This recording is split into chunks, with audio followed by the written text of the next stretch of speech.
दोस्तों वीडियो को स्टार्टिंग से लेके एंडिंग तक बहुत ही अच्छे से सुनना, क्योंकि बहुत सारी चीजें मैं लिखने वाला हूँ और बहुत सारी चीजें बोलने वाला हूँ। इन केस अगर मैंने कुछ बोला आपने नहीं सुना और वो आपसे मिस हो गया तो बहुत बड़ा नुकसान होगा। यहाँ पे मैं आपको बताने वाला हूँ, चाहे आप जिस भी ब्रांचेस से हो, यहाँ पे मैं बताऊंगा कि ऐसे कौन से टॉपिक्स है वो आप अगर करके जाते हो तो आप आराम से दोस्तों पास हो जाते हो। और पासिंग में मैं हमेशा बोलता हूँ कि आप 32 के बारे में मत सोचो, आप टारगेट रखो कि मैं 45 मार्क्स तक कम से कम मैं मुझे मिले।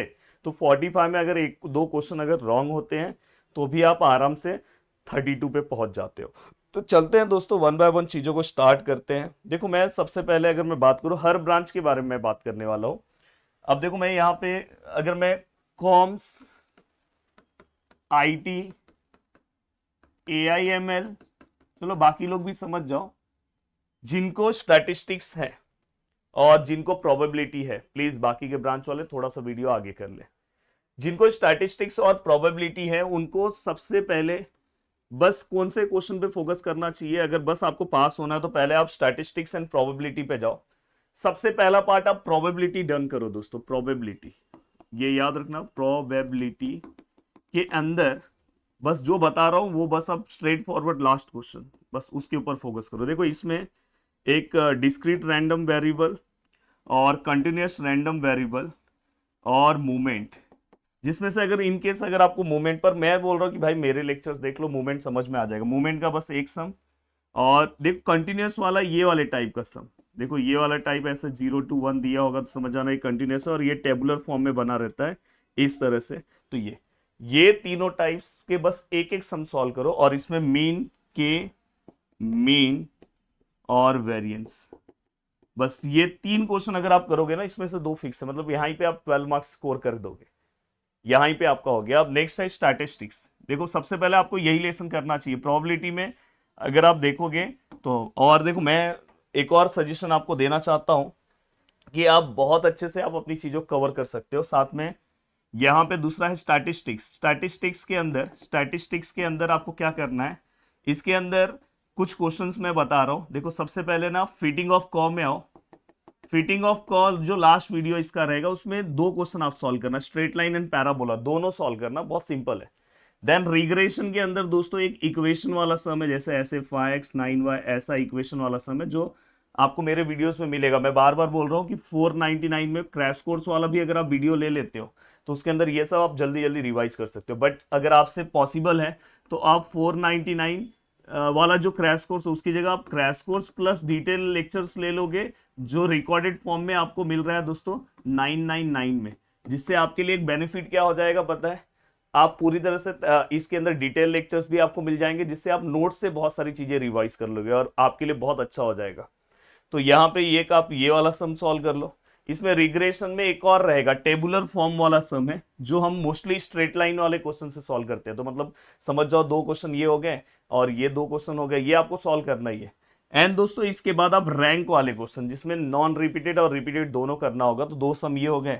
और साथ में दोस्तों यहां पे अगर मैं बात करूं तो यहां पे कार्ल्स पियर्सन कोई रिलेशन वाला जो है उसमें का बस एक सम सॉल्व करो मेरे मेथड से। अगर आप बुक वाले में देखोगे तो बहुत है। इतना अगर आपने कवर कर लिया तो ऑलमोस्ट आपका 30 मार्क्स तो आपके हाथ में आ गया। अब देखो इसके बाद आपको क्या करना है।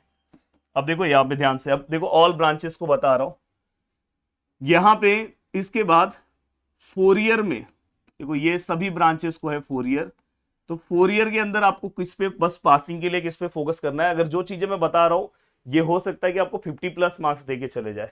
देखो फोरियर के अंदर 0 to 2 पाई वाला इंटरवल, इसका कोई भी एक सम कम से कम सॉल्व करके रख लो। और दूसरा मेरे हिसाब से ऑड इवन का कोई भी एक सम, एक सम इसका एक सम इसका, और साथ में अगर आप हाफ रेंज कोसाइन कर लो और साइन बस देख लो, क्योंकि ये दोनों के फॉर्मूले सेम होते हैं। तो अगर आप इतना भी कर लोगे, अगर समझो एल वाला आया तो उसकी जगह आप दूसरा सम सॉल्व कर लो। और ये अगर आप कर लोगे तो बस एल वाले का एक सम देख लो। इसलिए मैं हमेशा बोलता हूं कि प्लीज आपको क्या करना है पता है, मेरे बहुत सारी चीजें नोट से भी आप देख सकते हो।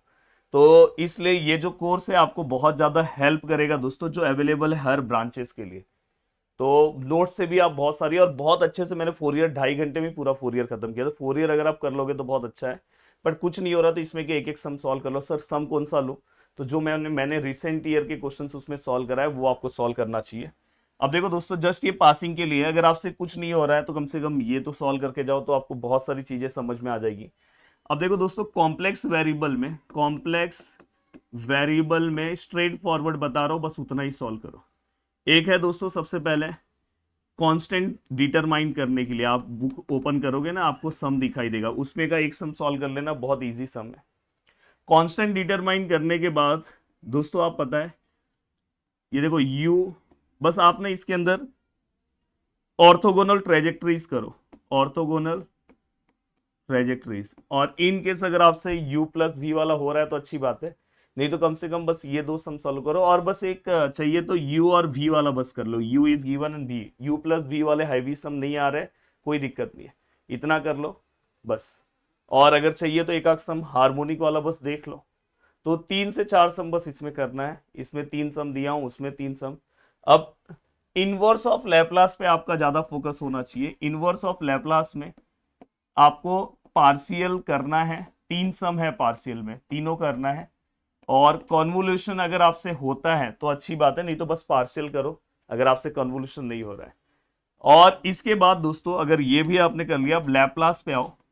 लैप्लास थोड़ा सा आपके लिए टफ जाएगा अगर आपको ऐसा लग रहा है, तो इसमें मल्टीप्लीकेशन एंड इंटीग्रल वाला टाइप, या डिवीजन मैं इसको बोल देता हूँ, डिवीजन। कम से कम ये बस दो दो, इसमें के एक सम और इसमें के एक सम, या दो दो सम सॉल्व करोगे तो भी हो गया। तो ओवरऑल मैंने यहाँ पे लैप्लास बता दिया, इनवर्स ऑफ लैप्लास बता दिया, फोरियर बता दिया, फोरियर के बाद मैंने कॉम्प्लेक्स वेरिएबल बता दिया, हाँ, और कॉम्स वाले को जो है वो मैंने बताया। अब देखो यहाँ पे कॉम्स वाले जा सकते हो, पर वीडियो के नीचे एक बार थैंक्स और लाइक तो कर देना, इतना मैं आपके लिए कर रहा हूँ। बट अगर समझो आप दूसरे डिपार्टमेंट से हो, समझो इलेक्ट्रिकल डिपार्टमेंट से हो, तो मैं आपके लिए और बताना चाहता हूँ कि आपको मैट्रिक्स में कौन से क्वेश्चन पे फोकस करना चाहिए। देखो मैट्रिक्स में सबसे अच्छा मेरे लेक्चर्स आपको पढ़ेंगे जो मैंने क्रैश कोर्स में बनाया। अगर आप यूट्यूब से भी कर रहे हो तो कोई दिक्कत नहीं है। Eigen values and eigen vectors, ये आप अच्छे से सॉल्व करना, जिसके ऊपर मैंने क्रैश कोर्स में भी बहुत मेहनत किया है। ये अगर आपने सॉल्व कर लिया तो दोस्तों आपके लिए दो टॉपिक्स बहुत इजी हो जाएंगे। जैसे अगर मैं बात करूं तो कैली हैमिल्टन थ्योरम, जैसे कैली हैमिल्टन थ्योरम और डायगोनलाइजेशन ऑफ मैट्रिक्स, ये 3 टॉपिक्स अगर समझो फंक्शन ऑफ स्क्वायर मैट्रिक्स आपसे नहीं हो रहा है तो पासिंग के लिए तो ये 3 टॉपिक करना ही है, क्योंकि आप लैप्लास उतना नहीं कर रहे हो जैसे उनका कॉम्स वाले का स्टैटिस्टिक्स है, वैसे आपके पासिंग के लिए ये बहुत ज्यादा हेल्प है।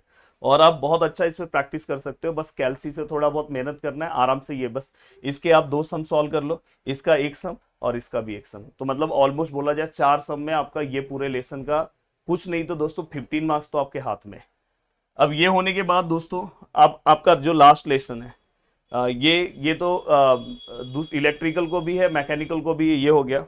अब देखो वेक्टर डिफरेंशिएशन में मैं आपको बता दूं कि वेक्टर डिफरेंशिएशन में डाइवर्जेंस एंड कर्ल, इसके ऊपर आपको कर लेना चाहिए। इरोटेशनल प्रॉपर्टी के ऊपर आपको सम सॉल्व कर लेना चाहिए।